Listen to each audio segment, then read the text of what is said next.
Mesdames et messieurs, bonjour, bienvenue à bord du JT d'Anews Workwell, le média des nouveaux modes et lieux de travail. Au sommaire cette semaine, visite du nouveau siège de Samsung France à Saint-Ouen et du projet Pierre Charon à Paris. Puis direction le 7e arrondissement, toujours à Paris, pour parler conversion de bureaux en logement. Nous ferons un point sur les Jeux Olympiques et les restrictions qui s'allègent pour les entreprises. Enfin, nous voyagerons vers l'Inde pour découvrir des bureaux inspirés des formes Voronoi. C'est parti pour 5 minutes d'infos. On démarre avec la visite du nouveau siège social de Samsung. Le leader de l'électronique s'est récemment installé dans l'immeuble neuf Sopop à Saint-Ouen, propriété de Covivio. Un projet qui aura nécessité 2 années de co-construction avec Parella. L'idée phare du projet d'aménagement était de décloisonner l'organisation en augmentant considérablement les espaces de rencontre et de créativité, avec notamment beaucoup d'espaces informels pour se réunir ou des cafétérias pouvant se transformer en salles de réunion. Le design intérieur fait la part belle au bois et aux teintes douces, rehaussé de touches de couleurs et d'éléments graphiques noirs, permettant de structurer l'espace. L'ensemble est élégant et confortable tout en étant flexible.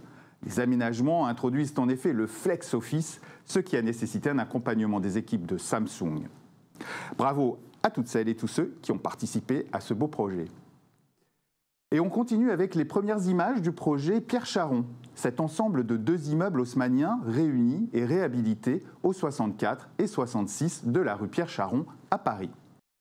Le projet mené par le cabinet d'architecture DTACC prévoit d'accueillir des commerces et des bureaux sur les 8500 m² de surface, avec notamment la création de terrasses en rooftop, très rares en immeuble haussmannien, et offrant des vues exceptionnelles sur la Tour Eiffel et les nombreux monuments de la capitale.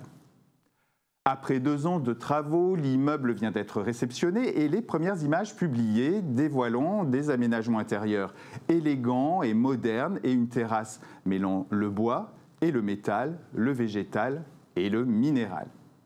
On a hâte de découvrir la suite. Bravo à Dorothée Pirouel pour les photos et aux équipes de DTACC et Fayad Group pour ce très beau projet aussi. Alors que près de 5 millions de mètres carrés de bureaux sont aujourd'hui jugés obsolescents rien qu'en Île-de-France, le débat autour de la transformation de ces surfaces en logements ou commerces revient régulièrement. Malgré les lourdes contraintes qui pèsent sur ces opérations, des initiatives émergent. Icade vient d'annoncer la transformation d'une partie de son patrimoine, comme à Rungis, où 2 immeubles de bureaux sont en train d'être transformés en hôtels. L'occasion de revenir sur l'Équerre d'Argent, le prestigieux prix d'architecture remis en fin d'année 2023 et qui a distingué le projet de transformation de 3 immeubles de bureaux appartenant au ministère de la Défense en 254 logements réalisés par les agences François Brugel Architectes Associés et H2 pour le compte de la Régie immobilière de la ville de Paris. Situé rue Saint-Dominique, en plein cœur du chic 7e arrondissement de Paris, l'ensemble comprend en outre une crèche de 68 berceaux, un gymnase, une salle multisport et un jardin de 550 m² réalisé par l'agence Antoine Regnault Architecture. Originalité pour cette opération, l'un des bâtiments se voit doté d'une extension en façade pour accueillir des balcons, offrant là encore de très belles vues sur la Tour Eiffel en étage élevé. Sans pouvoir encore déterminer s'il s'agit d'un mouvement marginal ou d'une tendance appelée à prendre de l'ampleur, la transformation des bureaux en logements peut en tout cas se targuer de quelques belles réussites. À un peu plus de 4 mois des Jeux Olympiques, le préfet de Paris, Laurent Nunez, a réalisé vendredi 1er mars un point d'étape sur les périmètres de protection autour des sites retenus pour accueillir les épreuves. Et après concertation avec les acteurs impactés, notamment les entreprises, l'étau s'est considérablement desserré concernant les dérogations de circulation motorisée en zone dite rouge, zones qui d'ailleurs ont été revues pour en exclure certains sièges sociaux. Notamment les déménagements, dès lors qu'il n'y aura pas d'emprise sur la voie publique, seront autorisés, de même que les livreurs à certaines heures ou les touristes véhiculés qui pourront ainsi rejoindre leur hôtel. C'est important dès lors qu'il est doté d'un parking. Une plateforme numérique ouvrira en avril prochain pour permettre à toute personne de demander une dérogation. Il faudra alors produire les justificatifs réclamés. C'est à ce moment-là que les contrôles se feront par des agents assermentés qui décideront ou non d'accorder le laissez-passer. À noter que toutes les interventions d'urgence seront autorisées sans qu'il soit nécessaire de s'inscrire sur la plateforme. Ce sera le cas par exemple pour les plombiers en cas de fuite d'eau ou pour les sociétés de dépannage en cas de personnes coincées dans un ascenseur.